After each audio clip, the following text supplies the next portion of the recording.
Non.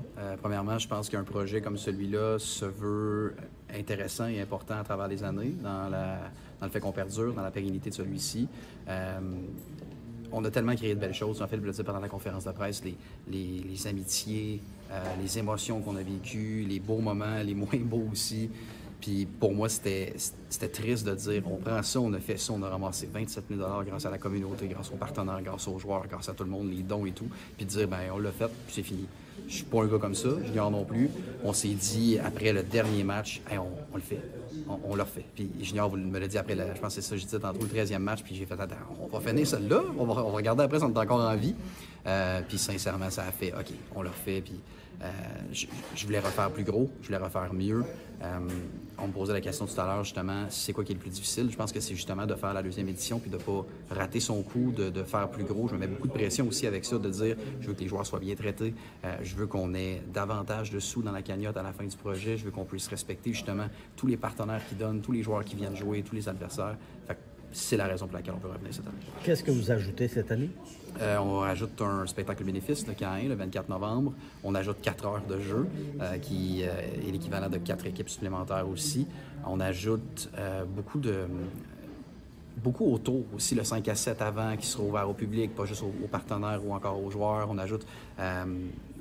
On ajoute cette effervescence-là, puis ce terme de party-là aussi qu'on veut que les gens fassent « OK, je vais aller voir Endurance Hockey », pas parce qu'on est des athlètes, juste parce qu'on donne à la cause, la communauté peut être impliquée, puis je veux dire, la communauté de Rimouski l'a prouvé à travers les années. Elle donne, elle se soutient, puis on l'a démontré par d'autres projets de la Fondation de l'hôpital de Rimouski, mais là, on le démontre avec Endurance. Après une première année, moi, 27 000 $, vous m'auriez dit au début, là, tu vas remettre 27 000 $, j'aurais fait hey, OK, c'est un succès.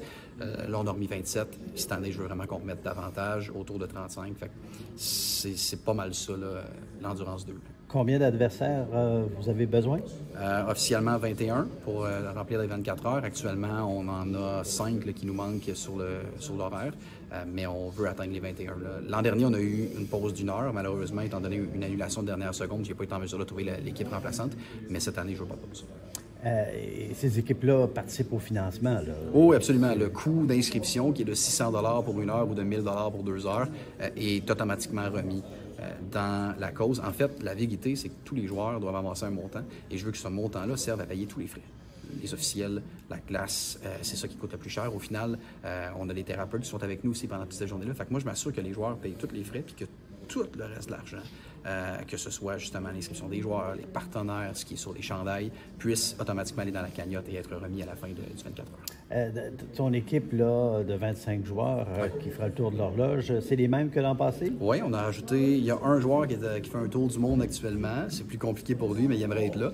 Sinon, on a rajouté 2 ou 3 joueurs là, dans l'alignement qui sont des joueurs là, qui respectent en fait les critères que j'avais mis. Les critères étaient très, très simples. Je ne veux pas savoir si c'est un bon joueur de hockey, ou il faut que tu saches jouer, mais je veux surtout savoir si c'est une bonne personne. Est-ce qu'on va être tanné de tout après 5 heures dans le vestiaire, ou est-ce qu'on va avoir du plaisir? L'an dernier, quand je suis rentré dans le vestiaire, je vous le disais, mais je me suis mis à brailler, puis j'ai dit au gars, je veux pas un gars qui me dise qu'il revient pas l'année prochaine. On a tellement eu de fun, on a tellement créé de belles choses, c'est ça que je voulais. Là, c'est des matchs de gars. Est-ce qu'il y a des filles dans le décor un peu? J'aimerais ça. J'aimerais vraiment ça. Dans l'équipe, il n'y en a pas. Je vous mentirais de vous le dire. Mais j'aimerais ça. J'étais à la recherche d'une équipe féminine pour jouer contre nous à un certain moment donné. Je veux inclure le côté féminin là-dedans. Et s'il y a quelqu'un qui répond à l'appel ou quelqu'une plutôt, ben ça me fera plaisir d'aller de l'avant avec cette partie-là. Donc, 2 causes. Là-dessus, Ouais. vous ne changez pas votre fusil d'épaule. Non, puis je suis très content que Stéphanie nous ait proposé le partenariat de 5 ans. Pour moi, c'était intéressant, comme je vous disais, la pérennité du projet, de ne pas juste dire on l'a fait 1 an, on l'a fait 2 ans, après ça on arrête. Je veux que cet argent-là serve. Et quand j'ai fait ma demande spécifique à Stéphanie là, pour un projet qui allait pouvoir encourager la santé mentale, ben, elle m'est revenue avec une proposition que j'ai acceptée. J'ai hâte qu'on puisse vous l'annoncer d'ailleurs. Je connais les termes, mais j'ai pas le droit. Mais oui, je voulais vraiment que ça puisse poursuivre sur plusieurs années. Puis je souhaite que ce soit plus que 5 ans. Je vous le disais l'an dernier, je veux que ça devienne un événement incontournable du calendrier culturel de Rimouski.